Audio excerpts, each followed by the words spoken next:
ഏലിയാവ് സാരഫാത്തിൽ ചിലതൊക്കെ ചെയ്തു. ഈ അട, മരണത്തിന്റെ അട കഴിച്ചതാരാ? ഏലിയാവല്ലേ? ഈ ഏലിയാവ് ചൂരച്ചെടിയുടെ തണലിൻ കീഴിൽ വന്നപ്പോൾ അട എഫക്റ്റ് ചെയ്തു. ഏതട? മരണത്തിന്റെ അട ഏലിയാവിൽ എഫക്റ്റ് ചെയ്തു. എന്താ പറഞ്ഞത്? ഏലിയാവ് ഇപ്പോൾ പറയുക, മതി യഹോവേ എന്റെ പ്രാണനെ, ആമേൻ, മതി യഹോവേ.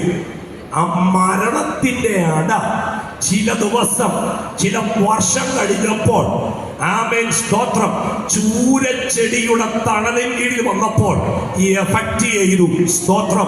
പറയുകയാ, മതി, തീർന്നാൽ മതിയെന്ന്. ഇല്ല ഏലിയാവേ, ഇനിയുണ്ട് ആത്മാവിന്റെ ശുശ്രൂഷ. ചില പകരക്കാരെ നീ കണ്ടെത്താനുണ്ട്. അവൻ ചിലരുടെ മേൽ ചിലത് പകർന്നു കൊടുക്കുവാനുണ്ട്.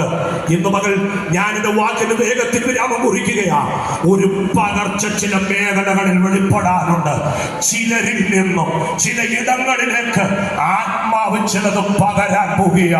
ആത്മാവിന്റെ ദാനം സാക്ഷ്യത്തിലൂടെ ദേശത്തിന്, സഭയില്, കുടുംബത്തില് നമുക്ക് പുലർത്താം. ഒരു ദൂതുള്ള പറഞ്ഞ് ഞാൻ മുൻപോട്ട് പോവുക. പത്രോസ് നടന്നു വരുമ്പോൾ രോഗികളെയെല്ലാം വഴിയിൽ ഇങ്ങനെ ഇട്ടിരിക്കുകയാണ്.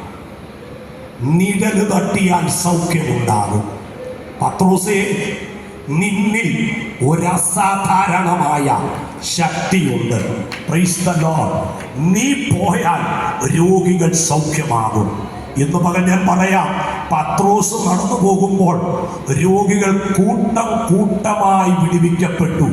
എങ്കിൽ നിഴലിൽ മേലും വ്യാപരിക്കുന്ന ഒരു ശക്തി. Praise the lord. ഹല്ലേലൂയ.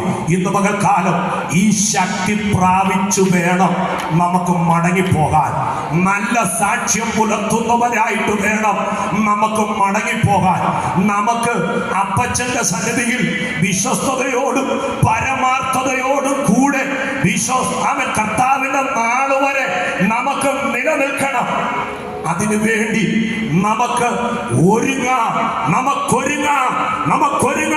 കർത്താവിന്റെ വരവിനായി നമുക്കൊരുങ്ങാം. ഇങ്ങനെ അവസരം ഒരുക്കി തന്ന കർത്തൃദാസന്മാർക്ക് പ്രത്യേകം നന്ദി പറഞ്ഞിരിക്കുന്നു. God bless you. മറനാഥ.